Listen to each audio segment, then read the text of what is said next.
Oh my God. What is this? The moment I saw the message on my husband's phone, I knew two things. First, my marriage was over. Second, he had absolutely no idea I had just uncovered the biggest mistake of his life. At first glance, it looked like nothing. Just a short message glowing on a screen that was never supposed to be in my hands. 7 words.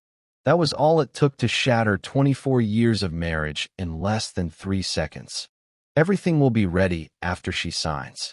I remember exactly where I was standing. The kitchen. The granite countertop cold beneath my fingertips. The overhead light humming faintly. The rest of the house completely, perfectly still. My husband Michael was asleep upstairs.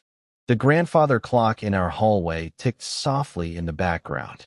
Outside, a light rain tapped against the kitchen window like fingers asking to be let in. It should have been an ordinary Tuesday night.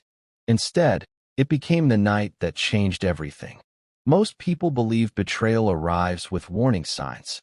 They picture secret meetings, lipstick stains on collar fabric, mysterious late-night phone calls, dramatic confrontations in the driveway. Movies have taught us that betrayal is loud. The truth is far quieter than that. Sometimes betrayal arrives as a single notification on a phone screen. Sometimes it disguises itself as an ordinary sentence.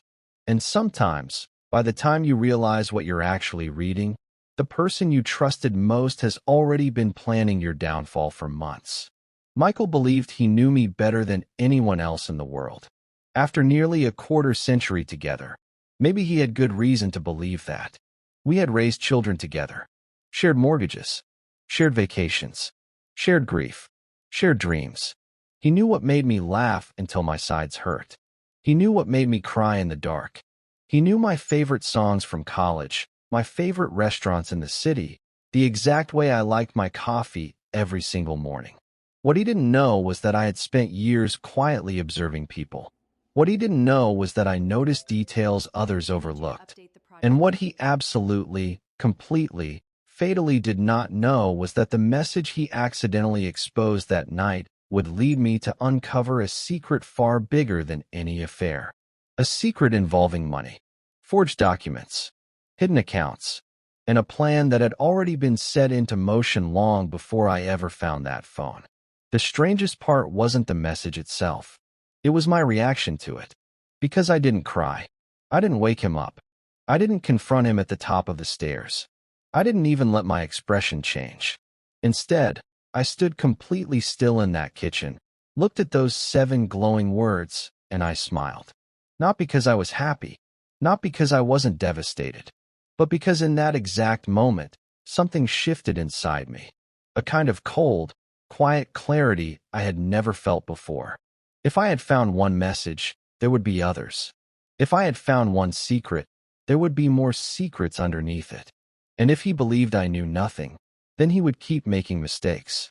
That night, while Michael slept peacefully upstairs, completely convinced his carefully arranged life was still under control, I sat alone at the kitchen table and made a decision that would change both of our futures forever. I would say nothing. I would ask no questions. I would smile across the breakfast table every morning. And I would let him believe his plan was working perfectly. Before we go deeper, let us know in the comments where you're watching from. We read every single comment. And hit that subscribe button right now so you never miss a story. You're probably wondering what exactly I found. Was Michael cheating? Who sent that message? What was I supposed to sign? And perhaps the most disturbing question of all, why would a husband spend months hiding something from the woman he had shared most of his life with? Those questions kept me awake every night for weeks. Because the more I searched for answers, the more complicated everything became. What started as suspicion became deep concern. Concern became disbelief. And disbelief eventually became cold, hard certainty. The man sleeping in my bedroom was living an entire life I knew absolutely nothing about. But there was another question haunting me even more than the others. How long had this been happening? Weeks? Months? Years? The answer, when it finally came, would shock me more than anything else. Because by the time I discovered the full truth, Michael's plan wasn't just in motion. It was nearly complete.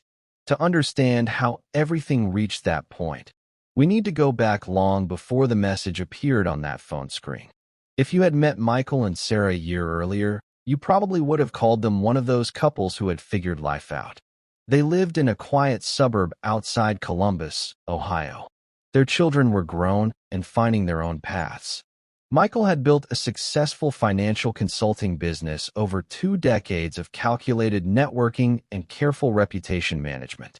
Sarah owned a thriving interior design company she had spent years building from nothing, from a single client in her living room to a team of 8 and a waiting list 6 months long. From the outside, they appeared comfortable, stable, happy. Neighbors joked that they were relationship goals. They hosted Christmas dinners that people genuinely looked forward to attending. They finished each other's sentences at dinner parties. They held hands during neighborhood walks. They seemed, by every visible measure, like proof that long marriages could still be beautiful. The reality lived in the spaces no one could see. The first changes had been so subtle that Sarah almost dismissed them entirely. Michael began taking more business trips. His phone rarely left his hand. Screens that had never been locked suddenly required passwords. He started stepping outside to take calls he used to answer at the kitchen counter. His voice would drop whenever certain names appeared in conversation. None of those things proved anything. Businesses grow. Life gets complicated. People become distracted. That was what Sarah told herself. The problem was that the explanations never quite lined up with the facts. Certain business trips appeared on Michael's personal calendar, but not in company records. Expenses showed up in unexpected places. Credit card statements contained charges that didn't belong anywhere in their shared life. Hotel bookings in cities where no conferences were scheduled, restaurant charges on dates he claimed to have eaten alone at the hotel, purchases that had no business justification and no personal explanation either. Each detail by itself might have been nothing. Assembled together, they began forming a picture Sarah couldn't stop looking at. Still, she resisted drawing conclusions. 24 years of trust doesn't collapse overnight. It erodes, slowly, in small, painful pieces. She wanted to believe in a reasonable explanation. She wanted to believe she was misreading things. She wanted to believe the man across the dinner table wasn't becoming a stranger. Then came the message, and every small concern she had quietly tucked away suddenly rushed forward at once. The morning after finding the text, Sarah behaved exactly as she always had. She made coffee. She made breakfast. She kissed Michael goodbye at the door and asked about his afternoon meetings. He smiled. He kissed her cheek. He told her he might be home late. If he suspected anything at all, he showed absolutely nothing. That, in itself, told Sarah something important. Whatever he was hiding, he believed it was still completely hidden. Over the following days, she began paying attention in ways she never had before. She noticed Michael always checked his phone before walking through the front door, as though making sure no messages had arrived at the wrong moment. She noticed certain names recycled through email subject lines she caught brief glimpses of. She noticed financial envelopes that arrived in the mail vanished before she ever opened them. Most importantly, she noticed a pattern. Every unusual financial transaction seemed to cluster around periods when Michael claimed he was traveling for work. One evening, after Michael left for what he called a client dinner, Sarah went into her home office, closed the door quietly, and began pulling records she had access to. Bank statements, credit card histories, shared investment account summaries. She expected to find evidence of an affair. The kind of financial footprint that follows romantic secrets, hotel charges, jewelry purchases, dinner bills at restaurants she had never visited. What she found instead was something entirely different, and far more alarming. Multiple transfers had been made to accounts she didn't recognize. The amounts varied deliberately. Some were modest, small enough to avoid triggering attention. Others reached into the thousands. When she added the totals across 18 months, the combined figure made her breath catch. The money wasn't disappearing. It was being moved. Carefully, methodically, over time, in patterns specifically designed to avoid notice. Sarah sat at her desk for 3 hours that night, cross-checking records, her handwriting growing tighter on the notepad beside her laptop. Investment accounts had changed without discussion. Ownership information on certain assets appeared updated. Documents she had signed years ago for routine financial planning had apparently been revisited, altered, reassigned. And Michael had never mentioned a single word of it. That was when Sarah understood she needed professional help. She called an attorney the next morning. Not a divorce attorney. Not yet. She wanted clarity before she wanted strategy. The attorney listened without interrupting as Sarah explained what she had found. Then he set down his pen and asked one question. "Do you have copies of everything?" Sarah hesitated. "Not everything. Not yet." The attorney leaned forward. "Get copies of everything. Every document you can legally access. Right now? Before anything else." The weight in his voice frightened her in a way the message on the phone hadn't. This wasn't the reaction of someone hearing about a difficult marriage. This was the reaction of someone who recognized something serious. Over the next several weeks, while Michael continued performing the role of attentive husband, Sarah moved quietly and deliberately through their shared financial history. Bank statements dating back 5 years, tax filings, property records, insurance policies, shared investment documents, business and corporation papers. Every piece of paper she could legally access, she photographed, copied, or scanned into a password-protected folder stored on a device Michael had never touched. The emerging picture was deeply disturbing. Michael had created financial structures she knew absolutely nothing about. Assets that should have appeared in shared accounts had been quietly redirected. Ownership records had been updated in ways that moved marital assets into structures that would be much harder to divide in court. And certain transactions, when studied in sequence, revealed a pattern that an amateur might miss, but a forensic accountant would immediately recognize. Then, buried in a series of business correspondence emails she accessed through a shared account, she found a name. Rebecca Carter. At first, she assumed Rebecca was simply the woman Michael had been involved with romantically. The timeline matched. The geography matched. The emotional distance that had crept into their marriage over the past 2 years matched. But the more she searched, the more Rebecca's name appeared in places that had nothing to do with romance. Business records, legal correspondence, financial transfer documentation, account authorization forms. Rebecca wasn't simply Michael's affair partner. She was embedded in his financial plan. The question was how deeply and in what capacity. A few days later, Sarah received part of that answer completely by accident. Michael was on the back patio, phone pressed to his ear. He thought he was alone. He thought the sliding glass door had closed completely behind him. It hadn't.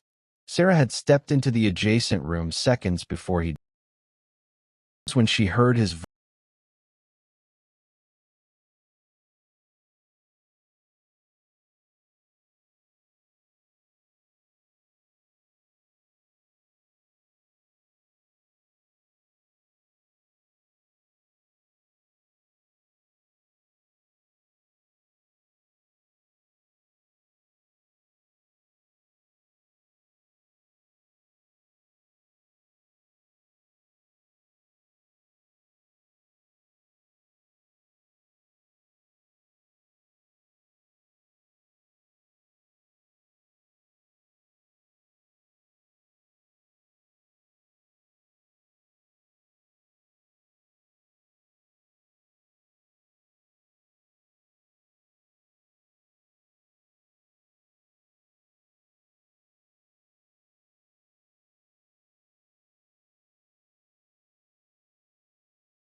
in hers.